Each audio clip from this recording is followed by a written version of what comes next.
What if I told you that the greatest friendship story ever told wasn't written by Hollywood, wasn't trending on Netflix, but happened over 3,000 years ago in ancient Israel?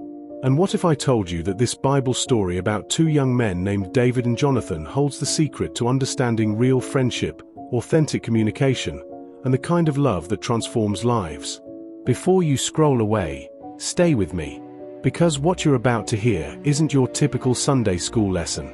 This is a story about two people who shouldn't have been friends, who had every reason to be enemies, but chose something radically different. And their choice? It might just change how you think about every relationship in your life. Hit that subscribe button right now, because we're diving deep into one of the most epic Bible teachings you've never heard the full story of. Let's set the scene. Picture this. You're at your absolute lowest point. Maybe you've just lost your job, your relationship just fell apart, or you're dealing with imposter syndrome at work. You're questioning everything about yourself. Now imagine someone from the very place causing your pain extends their hand to you and says, "I see you, and I choose you." That's exactly where our story begins. The year is around 1010 BC. A young shepherd boy named David has just done the impossible.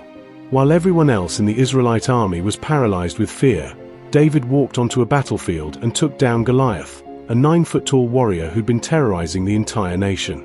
We're talking about a teenager with a sling and 5 smooth stones defeating a professional soldier in full armor. The ultimate underdog victory. Now, here's what your Sunday school teacher probably didn't emphasize. David wasn't just some random kid. He was anointed by the prophet Samuel to be the next king of Israel. But there was a problem. A big one. King Saul was still very much alive and on the throne. And Saul had a son, the crown prince, the heir apparent, the one who should inherit the kingdom. His name was Jonathan. Quick question for you. Have you ever been in a situation where helping someone else meant losing something you deserved? Drop a comment below. I want to hear your story. So David gets brought before King Saul after his victory over Goliath. He's still got Goliath's blood on his clothes, probably covered in dust and sweat. The Bible tells us he was ruddy, with bright eyes, and good-looking. Basically, think of that friend who somehow looks good even after a tough workout. But it wasn't his appearance that mattered in that moment. It's what happened next that changed everything. The Bible says in 1 Samuel 18 verse 1, as soon as he had finished speaking to Saul, the soul of Jonathan was knit to the soul of David, and Jonathan loved him as his own soul. Read that again. The soul of Jonathan was knit to the soul of David. Not they became friends. Not they got along well. Knit. Bound. Woven together. It's the kind of biblical language that describes an instant, profound, soul-deep connection. The kind of friendship that transcends logic. Think about your best friend. Can you remember the moment you knew? Maybe it was that late-night conversation where you both shared things you'd never told anyone else. Maybe it was when they showed up unannounced when you were going through something difficult. Maybe it was just a moment when you looked at each other and thought, "Yeah, this person gets me." That's what happened between David and Jonathan. Except the stakes were infinitely higher. The covenant nobody saw coming. Here's where it gets interesting. And here's where this Bible story teaches us something revolutionary about collaboration and communication in relationships. Jonathan doesn't just say, "Hey, you seem cool. Let's grab coffee sometime." No. The Bible tells us that Jonathan made a covenant with David. And then, get this, he took off his royal robe, his armor, his sword, his bow, and his belt, and gave them all to David. Let me break down what just happened, because this is wild. Jonathan was the prince. The next in line. He wore those royal garments as symbols of his identity, his authority, his future. That robe said, "I am the crown prince of Israel." That armor said, "I am a warrior and a leader." Those weapons said, "I have power and status." And Jonathan stripped it all off and handed it to David. In modern terms, imagine the CEO's son meeting a brilliant startup founder and immediately saying, "You know what? You should have my position." Here's my company credit card, my corner office key, and my parking spot. You're going to be amazing. That's not networking. That's not even mentorship. That's sacrificial love. Now pause for a second. When was the last time you celebrated someone else's success even when it meant you got less shine? Be honest in the comments. This is a judgment-free zone. This covenant between David and Jonathan wasn't just a friendship bracelet exchange. In ancient Israel, a covenant was the most serious, binding agreement you could make. It was how kings made peace treaties. It was how families were joined.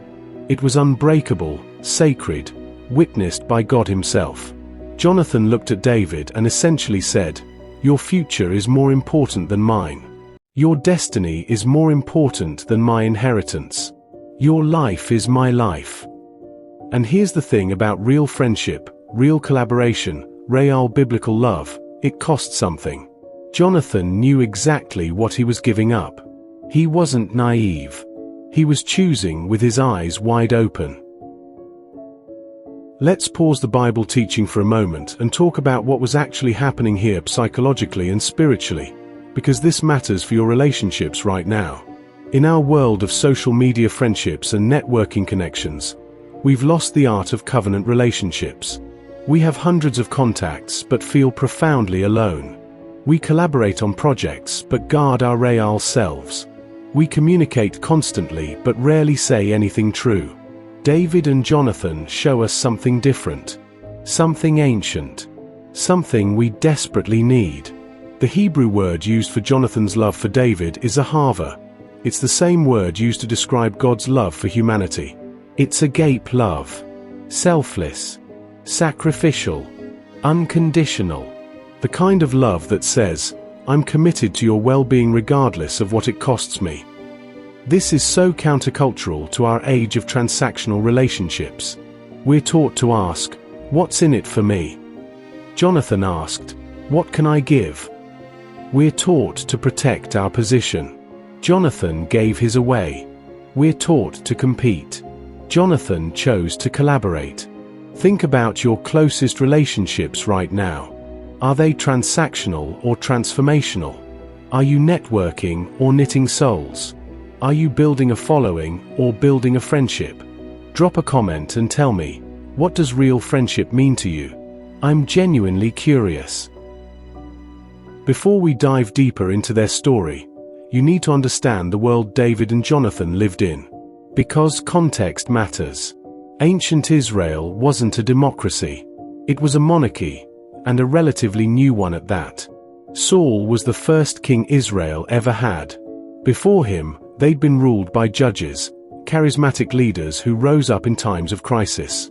The whole concept of dynastic succession, of sons inheriting their father's throne, was still being figured out. Jonathan grew up knowing he was being groomed for kingship. Every lesson, every battle, every diplomatic meeting was preparation for the day he would wear the crown. His identity was wrapped up in being the future king. David, on the other hand, grew up as the youngest of 8 brothers in a family of shepherds. He was so overlooked that when the prophet Samuel came to anoint the next king from Jesse's sons, David's own father didn't even bother to bring him in from the fields. He was the forgotten one, the one nobody expected anything from.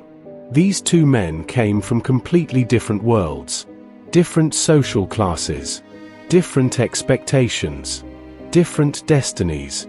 Or so everyone thought. The truth is, both of them had been anointed by God for something greater than themselves. Jonathan had been anointed as prince. David had been secretly anointed as king. And when they met, something in their souls recognized the call of God in each other. This is the part of the Bible story that doesn't get enough attention. True friendship isn't about finding someone just like you. It's about recognizing the divine spark in someone else and fanning it into flame, even when, especially when, it costs you something.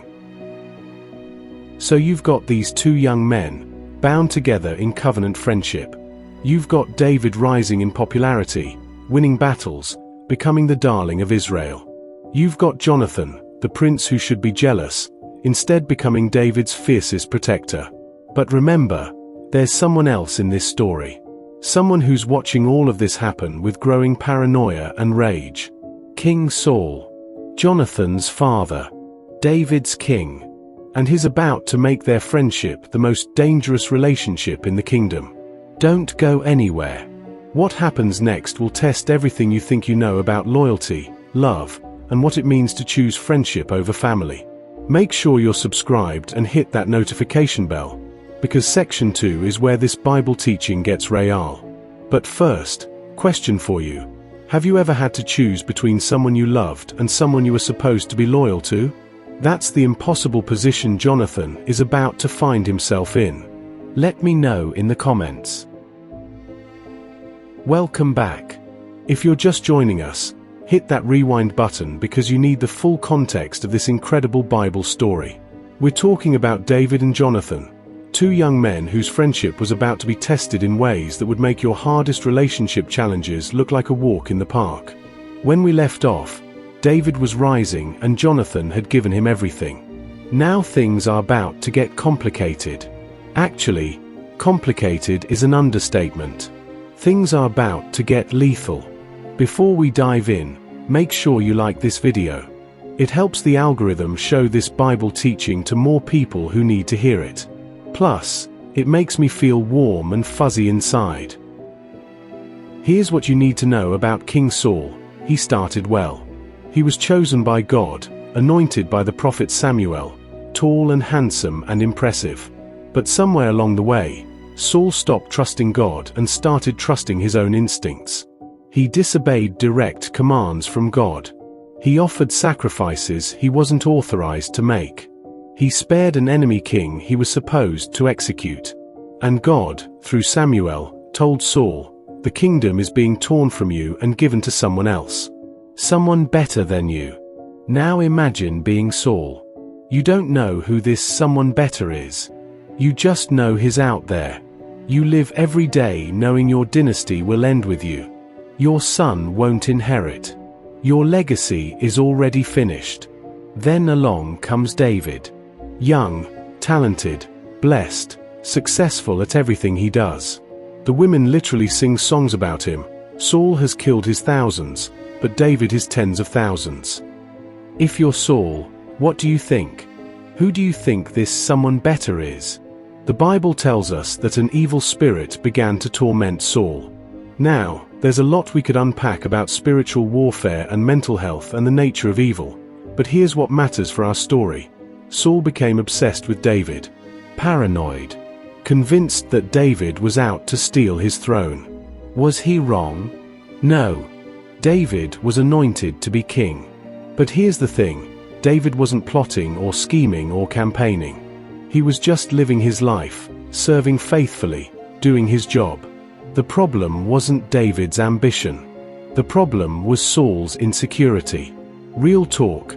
How many friendships have been destroyed not by betrayal, but by one person's insecurity? Comment below if you've experienced this. Picture this scene. David is in the palace, playing music on his harp to soothe Saul's troubled spirit. This was literally David's job. He was the royal musician, the therapy harpist. He's playing some beautiful worship music, probably an early version of Psalms, just trying to help his king find some peace. And Saul, sitting there with a spear in his hand, suddenly hurls it at David's head. 1 Samuel 18 verse 11 says, "Saul hurled the spear, for he thought, I will pin David to the wall." But David dodged it. Twice. On two separate occasions, Saul literally tried to murder his most loyal servant with a spear. Now, where is Jonathan in all of this? Can you imagine what's happening in his heart? That's his father attempting to murder his best friend. That's his king trying to kill the person his soul is knit to. That's his family turning on someone he loves. Jonathan was caught in an impossible position. And it's about to get worse. Saul doesn't stop with the spear throwing. He sends David on increasingly dangerous military missions, hoping the Philistines will kill him. He offers David his daughter Michal in marriage, but the bride price is 100 Philistine foreskins, essentially a suicide mission.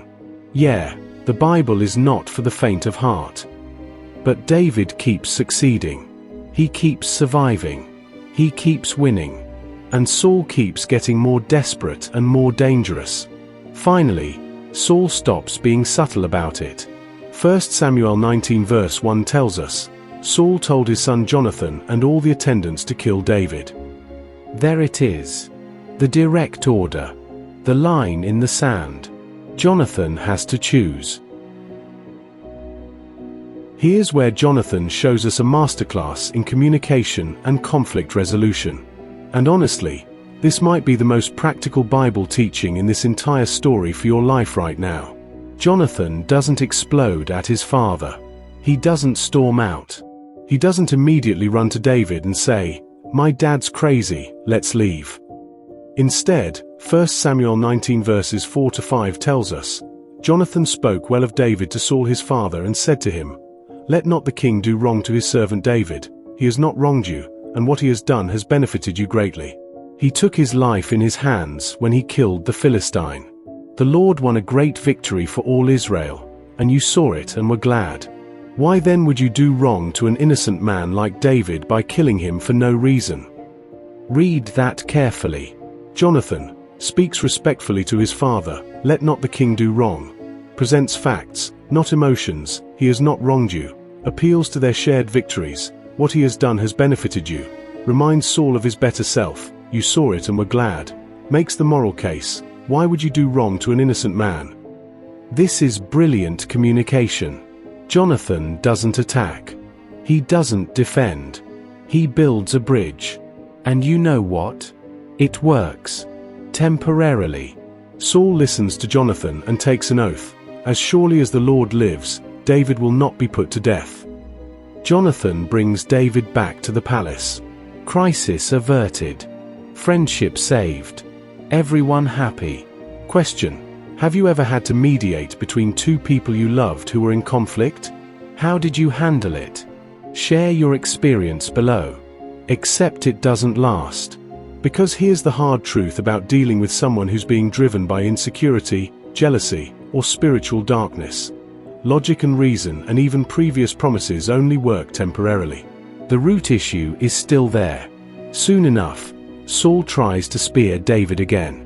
David has to flee the palace. And now he's a fugitive, running for his life. And Jonathan? Jonathan is still in the palace, still the prince, still his father's son. But his heart is with David, somewhere out there in hiding. The friendship that started with such joy and covenant promise is now being tested by persecution and separation. Welcome to the real world of biblical love. David is desperate. He sneaks back to find Jonathan and asks the question that's at the heart of every friendship that's been tested. What have I done? What is my crime? How have I wronged your father, that he is trying to kill me? And Jonathan says what so many of us say when we're in denial about people we love. Never. You are not going to die. Look, my father doesn't do anything, great or small, without letting me know. Why would he hide this from me? It isn't so.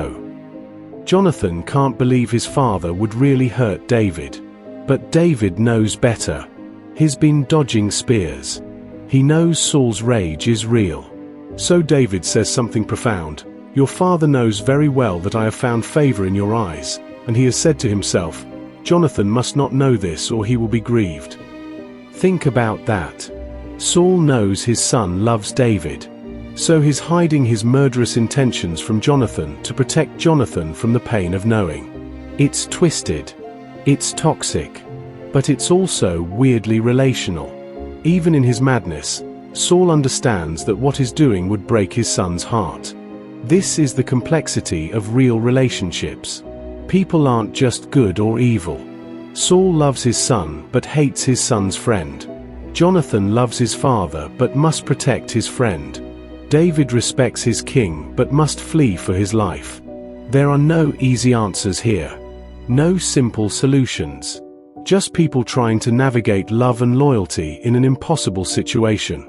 Has someone you loved ever tried to force you to choose between them and someone else you cared about? That's what's happening here. Let me know in the comments if this resonates with your experience. Jonathan and David come up with a plan. A test to see if Saul really intends to kill David. There's a feast coming up, the New Moon Festival, a big deal in ancient Israel. David is expected to be there as a member of Saul's court. But David will hide instead. Jonathan will make an excuse for him, say David went to Bethlehem for a family sacrifice. If Saul is fine with it, they'll know David is safe.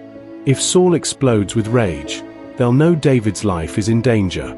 It's like that moment when you ask a mutual friend to casually mention your name to someone to gauge their reaction. Except instead of finding out if someone likes you, David is finding out if his king wants him dead. The plan includes a secret signal, because David can't risk coming to the palace to hear the news. So Jonathan will come to a specific field, bring a boy with him to retrieve his arrows, and shoot arrows. If he tells the boy the arrows are on this side of you, David is safe. If he tells the boy the arrows are beyond you, David needs to run. This is biblical espionage. This is ancient communication in a surveillance state. This is two friends who trust each other so completely that their lives depend on understanding each other's signals. And honestly, this is what real collaboration looks like. Not just working together when it's easy, but creating systems of trust and communication for when things get hard. So David hides in the field, waiting to see if his friend's father will bless him or curse him. Jonathan goes to the feast, ready to test his father's heart. And what happens at that feast? It's worse than anyone could have imagined. Because Saul doesn't just get angry. He turns his rage on Jonathan himself. The father-son relationship is about to fracture in a way that can never be fully repaired. And Jonathan is about to make a choice that will define the rest of his life. What would you do if your parent demanded you betray your best friend? Stay tuned, because Section 3 is where Jonathan proves what true loyalty really means. Smash that like button and make sure you're subscribed. Drop a comment right now with your favorite friendship story from the Bible, or from your own life. And if this is speaking to you, share it with someone who needs to hear it. If you're just hopping into this Bible story now, you're missing out. Scroll back to the beginning, because this tale of David and Jonathan is building to something powerful. We're at the feast. The test is happening. And everything is about to explode. Quick reminder, like this video and subscribe to the channel. Your support literally keeps this Bible teaching content coming. So it's the New Moon Festival. There's a massive feast in the palace. All the officials and warriors are gathered. The table is set, and David's seat is empty. The first day, Saul doesn't say anything. Maybe David is ritually unclean, he thinks. It happens. But the second day, David's seat is still empty. And Saul turns to Jonathan with a question that seems innocent. Why hasn't the son of Jesse come to the meal, either yesterday or today? Son of Jesse. Not David. Not your friend. Not even my servant. Saul reduces David to his family lineage, his lowest identity. It's dehumanizing. It's dismissive.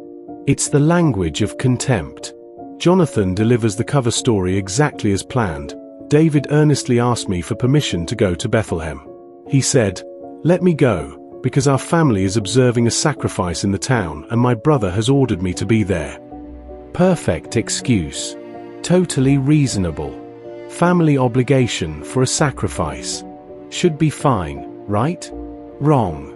1 Samuel 20 verse 30 tells us what happened next, and buckle up because this is intense. Saul's anger flared up at Jonathan and he said to him, "You son of a perverse and rebellious woman." Pause.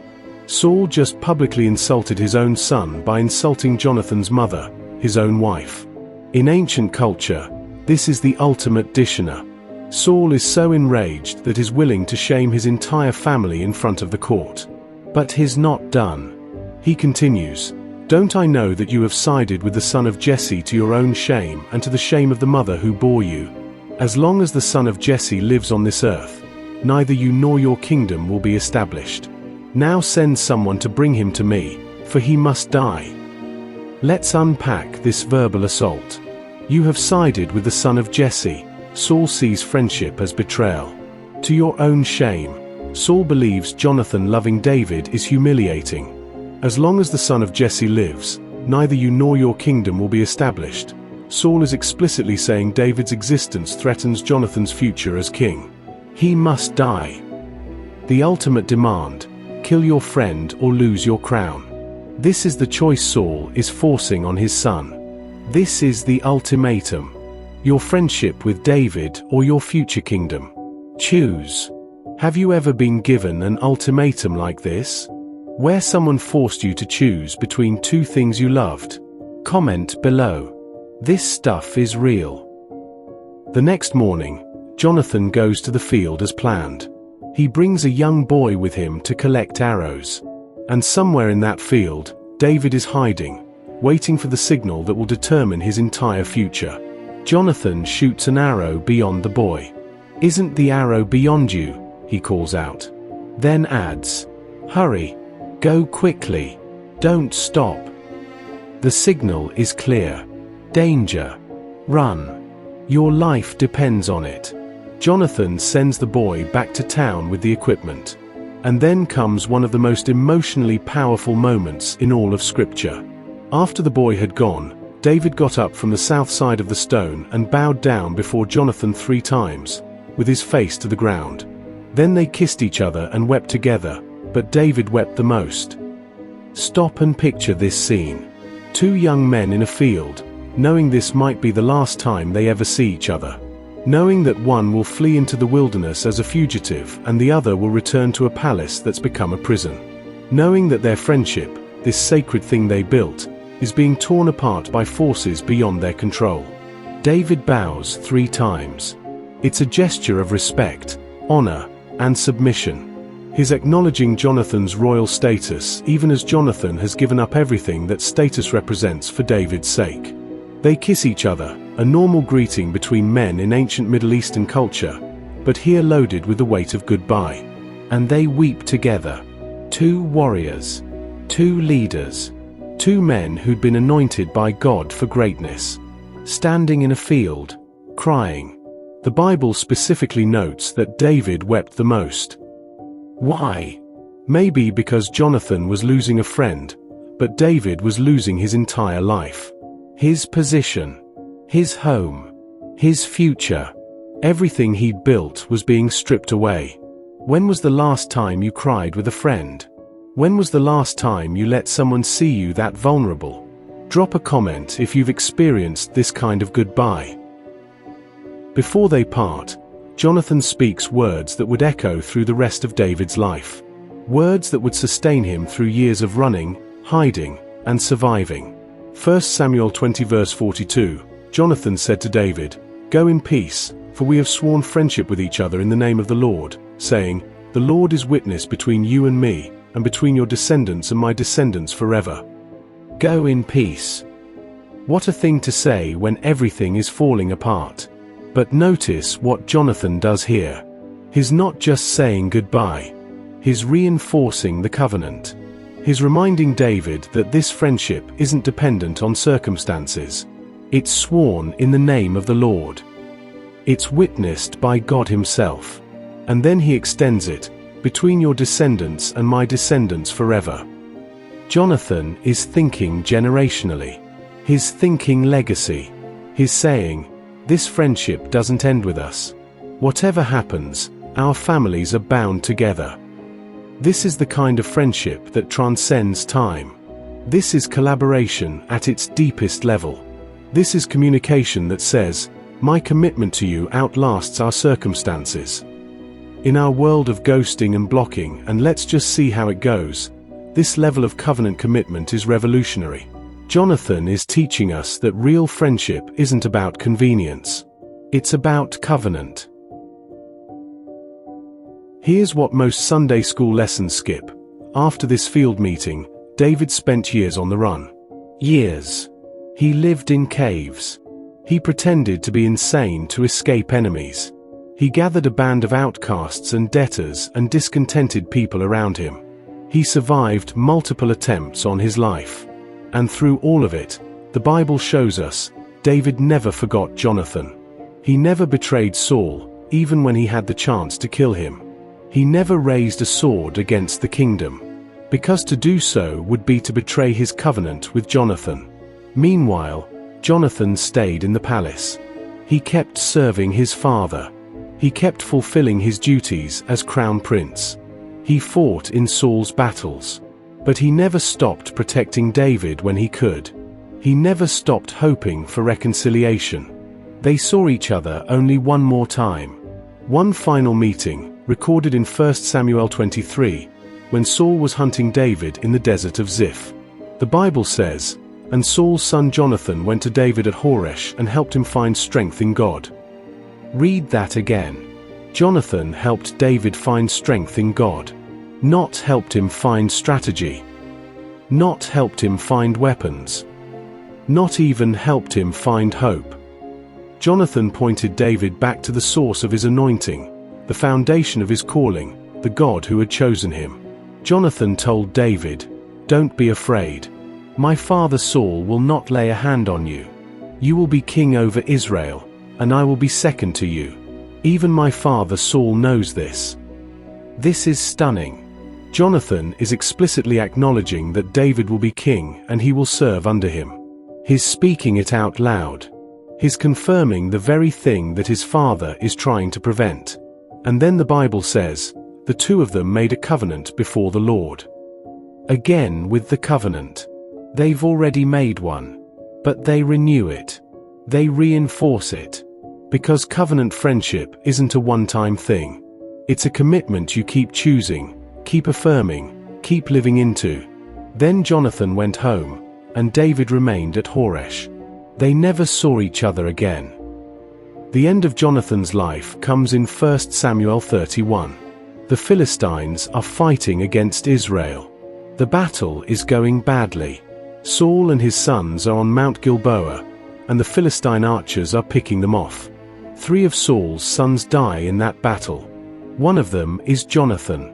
The text is brutally brief. Jonathan and his brothers died. That's it. No dramatic last words. No heroic final stand described in detail.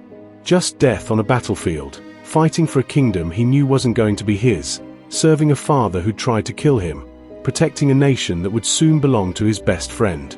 When David hears the news, and we'll get to his reaction in a moment, he doesn't hear it from someone who was there. He hears it from an Amalekite who claims to have killed Saul, though the account is inconsistent with 1 Samuel 31, suggesting he was lying to curry favor. David is living in Ziklag, a Philistine city where he'd been sheltering. He's been away from Israel for years. He's been surviving, leading his men, waiting for God's timing. And then he gets word. Saul is dead. Jonathan is dead. The kingdom is open. Everything David has been waiting for has finally happened. He can be king now. No more running. No more hiding. No more living in caves and pretending to be crazy. The throne is his. And David's response? He tears his clothes. He mourns. He fasts until evening. And then he writes a lament, a song of grief that's recorded in 2 Samuel 1. Before we look at that lament, pause and think. What would you do if the person standing between you and your dream died? Would you celebrate or grieve? Your answer reveals a lot about your character. Cliffhanger transition. David's lament for Saul and Jonathan is one of the most beautiful, heartbreaking pieces of poetry in the entire Bible. It reveals David's heart in a way that few other passages do. It shows us what this friendship meant to him. And it teaches us something profound about how we honor the people we love. We're heading into the final section, where we'll explore David's grief, the legacy of this friendship, and what it all means for your life today. Don't click away. Hit that subscribe button. Drop a like. Comment with your thoughts so far. And get ready for section 4, where we bring this home and make it practical for your friendships, your communication, and your life. One more thing before we move on. Who in your life is your Jonathan? Who would you grieve like this for? Think about that. Maybe even reach out to them after this video. Welcome to the final section of this Bible story. If you've been with us from the beginning, thank you. If you're just joining, honestly, go back and watch from the start. This story of David and Jonathan deserves to be heard in full. We've covered the meeting, the covenant, the persecution, the choice Jonathan had to make, and now we're at the aftermath. The grief, the legacy, and most importantly, what this ancient story of friendship and love means for your life right here, right now, in 2025. Last chance to like this video and subscribe. Seriously, if you've gotten this far and haven't subscribed yet, what are you waiting for? Do it now. Support this Bible teaching content. David's lament for Saul and Jonathan is recorded in 2 Samuel 1 verses 19 to 27. It's called the Song of the Bow, and David ordered that it be taught to all the people of Judah. He wanted this grief, this love, this loss to be remembered by an entire nation. It starts, "A gazelle lies slain on your heights, Israel. How the mighty have fallen." And then David says something fascinating, "Tell it not in Gath, proclaim it not in the streets of Ashkelon, lest the daughters of the Philistines be glad, lest the daughters of the uncircumcised rejoice." David doesn't want Israel's enemies to celebrate this victory. He's protecting the dignity of the fallen, even Saul who persecuted him for years. That's grace. That's honoring someone even when they hurt you. But it's when David talks about Jonathan specifically that the lament becomes almost unbearably beautiful. "I grieve for you, Jonathan my brother. You were very dear to me. Your love for me was wonderful, more wonderful than that of women." Let's unpack this because it's important, and this verse gets misread and misused a lot.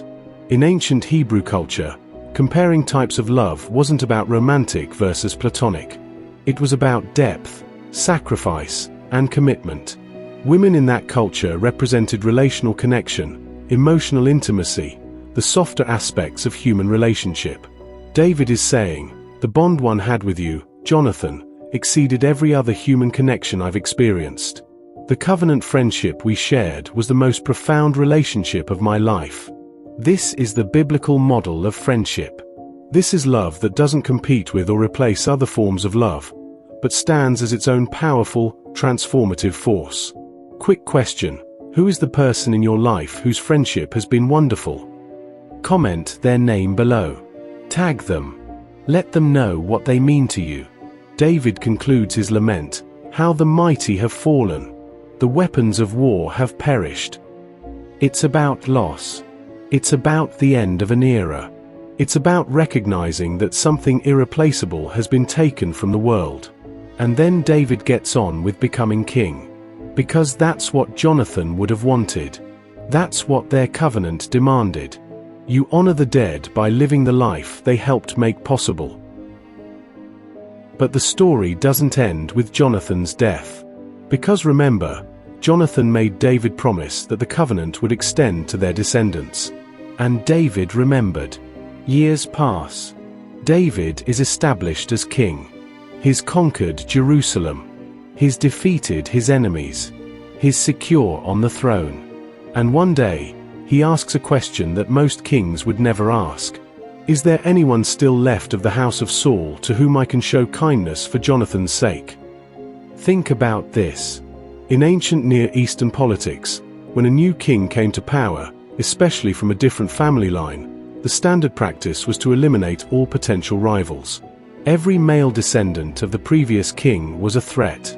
You killed them or at least exiled them to remove any chance of rebellion. But David asks, who can I show kindness to? Not who do I need to neutralize, but who can I bless? They find Jonathan's son. His name is Mephibosheth. And here's his story. He was 5 years old when news came of Saul and Jonathan's death. His nurse, panicking, tried to flee with him to protect him from whoever would take the throne. In her panic, she dropped him. Both his feet were permanently crippled. So Mephibosheth grew up disabled, in hiding, convinced that King David would kill him if he was ever found. He'd spent years living in obscurity, in a place called Lo Debar, which basically means no pasture or nothing. He was living in literal nowhere, expecting nothing, hiding from the king who he believed wanted him dead. David sends for him. Can you imagine what Mephibosheth thought? This is it. I'm going to die. The king found me. But when Mephibosheth comes before David and falls face down in fear, David says, "Don't be afraid, for I will surely show you kindness for the sake of your father Jonathan. I will restore to you all the land that belonged to your grandfather Saul, and you will always eat at my table." Mephibosheth responds, "What is your servant, that you should notice a dead dog like me?" He calls himself a dead dog. That's how he sees himself. Worthless, disposable, broken, someone who should be grateful just to be alive. And David says, essentially, you're not a dead dog. You're Jonathan's son. And that makes you family. David gives Mephibosheth all of Saul's former land, servants to work the land, a permanent place at the king's table, the honor of being treated like one of David's own sons. Eating at the king's table wasn't just about free meals. It meant political protection. You can't easily kill someone who eats with the king daily. Social status. You're recognized as part of the royal household. Economic security. You're provided for. Relational intimacy. You're included in the inner circle. David took someone who'd lost everything, who was hiding in fear, who believed he was worthless, and elevated him to honor. Not because of anything Mephibosheth had done, but because of a covenant David made with Mephibosheth's father decades earlier. This is the power of covenant friendship. It extends beyond death. It blesses the next generation. It transforms destinies. Here's a question for you. Is there someone from your past whose children or family you could bless? Someone you made a promise to? Someone whose memory you could honor by showing kindness to those they loved? Think about it. Okay, we've spent this entire video script walking through the story of David and Jonathan. We've seen their meeting, their covenant, the persecution they faced, Jonathan's choice, their separation, Jonathan's death, and David's faithfulness to their covenant even after death. Now let's bring it home. What does this ancient Bible story mean for you, right now, in your 20s, 30s, or 40s, trying to navigate friendship in a complicated world? Lesson 1. Real friendship costs something. Jonathan gave up his royal robes, his armor, his weapons, his right to the throne, his relationship with his father, and ultimately his peace of mind. He chose David even when it cost him everything. In our world of superficial connections, we've forgotten that real friendship requires sacrifice. It requires time you could spend on yourself. It requires emotional energy you could save for your own problems. It requires vulnerability that feels risky. It requires showing up even when it's inconvenient. The question isn't, can I find a friend? The question is, am I willing to be the kind of friend Jonathan was? Action step. Think about your closest friendships. What have they cost you? What are you willing to sacrifice to maintain them? Lesson 2. Covenant is more powerful than contract. David and Jonathan made a covenant, not a contract. Contracts are conditional. I'll do this if you do that. Covenants are unconditional. I'm committed to you regardless of circumstances. Most modern friendships are contractual. We're friends as long as it's convenient, as long as we're in the same city, as long as we have shared interests, as long as it feels good. When life changes, the friendship fades. But covenant friendship says, I'm bound to you through thick and thin. Your success is my success. Your pain is my pain. Your destiny is tied to mine. This is what the Bible means by love. This is what real collaboration looks like. This is the foundation of transformational relationships. Action step. Who in your life are you in covenant with versus contract with? What would it look like to move some contractual relationships toward covenant? Lesson 3. Good communication requires truth and grace. Look at how Jonathan communicated with Saul about David. He was truthful about David's character and actions. He was factual. He was clear. But he was also graceful, respectful, and honoring. And look at how David and Jonathan communicated with each other, creating signals, testing assumptions, being honest about danger, expressing emotion openly, weeping together. In our age of texting and ghosting, of passive-aggressive social media posts and avoidance of difficult conversations, David and Jonathan model something better. Direct, honest, emotionally open communication that honors both truth and relationship. Action step. Is there a difficult conversation you've been avoiding?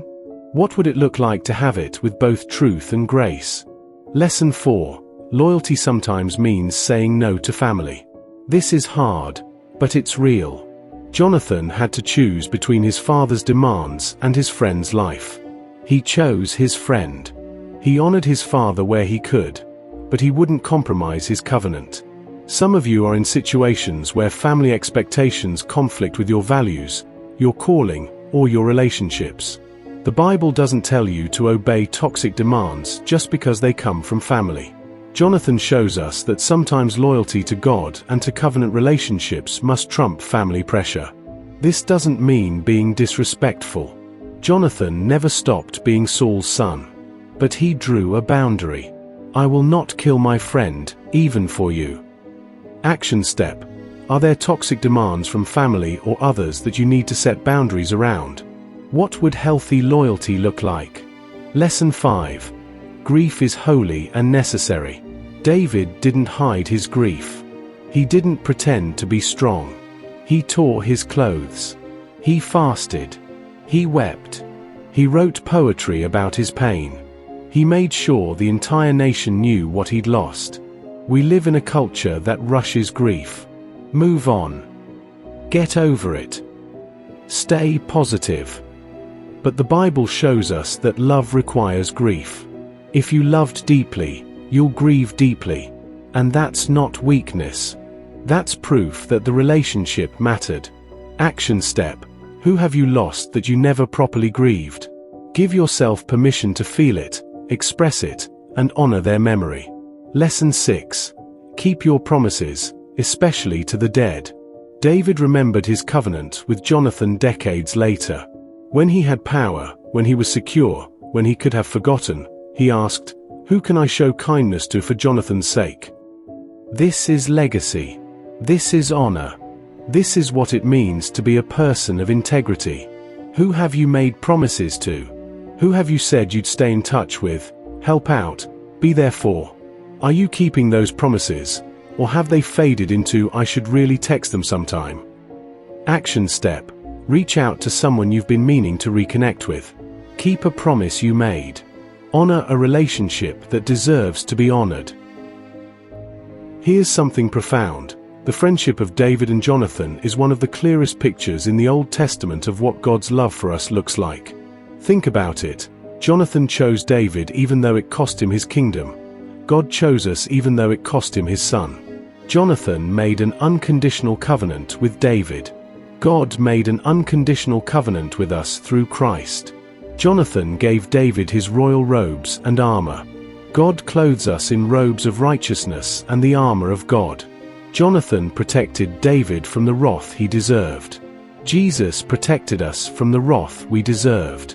Jonathan said, "You will be king, and I will be second to you." Jesus said, "I came to serve, not to be served." David showed kindness to Mephibosheth for Jonathan's sake. God shows kindness to us for Christ's sake. This Bible story isn't just about friendship. It's about the gospel. It's about what sacrificial love looks like. It's about covenant relationship that transcends justice and operates on grace. When David saw Mephibosheth, broken, hiding, convinced he deserved death, and said, "Don't be afraid, come eat at my table," that's exactly what Jesus says to us. You're broken. You're hiding. You're convinced you're not worthy. And Jesus says, "Don't be afraid. Come eat at my table. You're family now." That's the Bible teaching at the heart of this story. So how do you actually build friendships like David and Jonathan's in 2025? Here are concrete steps. 1. Choose depth over breadth. Stop trying to maintain 500 Facebook friends and 200 Instagram connections. Invest deeply in 3 to 5 people. Quality over quantity. 2. Make time for face-to-face connection. Texting isn't enough. Zoom isn't enough. You need to be physically present with people. Schedule regular times to actually be together. 3.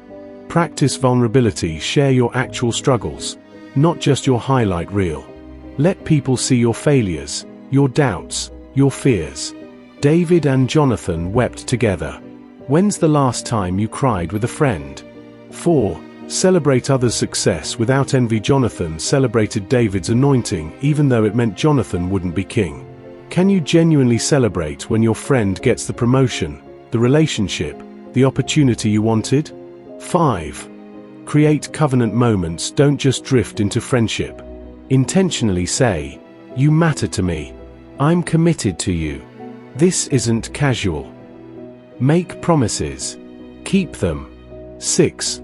Fight for the relationship when conflict comes, and it will. Don't ghost.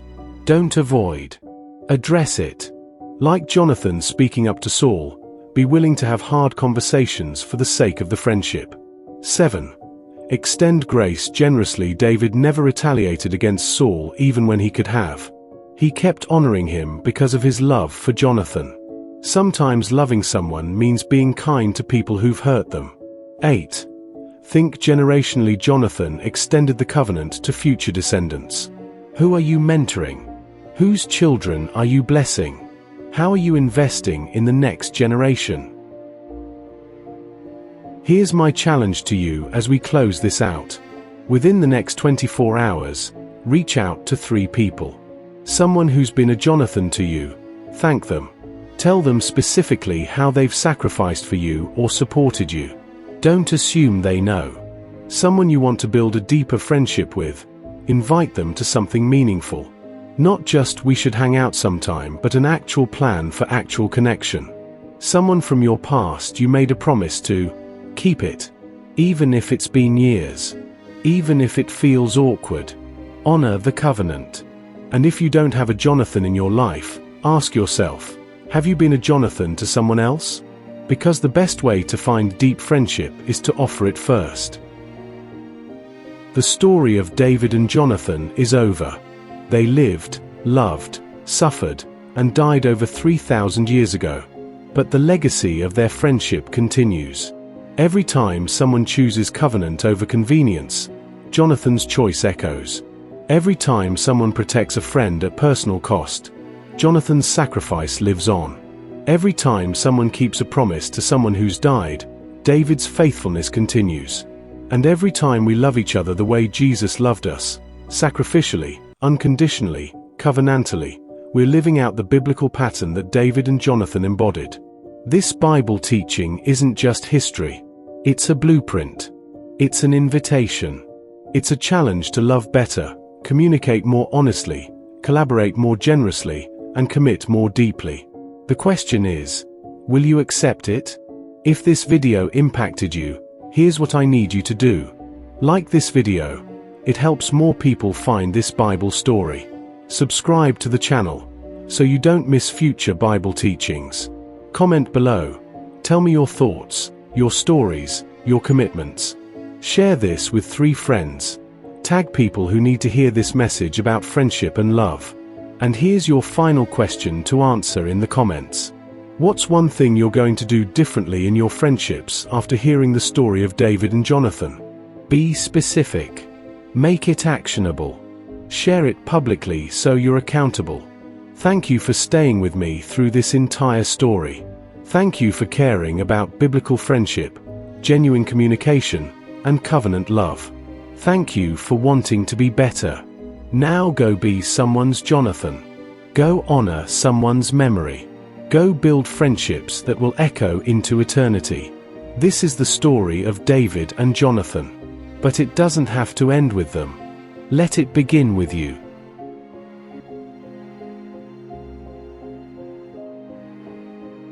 Like, comment, subscribe, share. Until next time, love deeply, live faithfully, and remember, your friendships matter. Your covenant matters. Your love matters.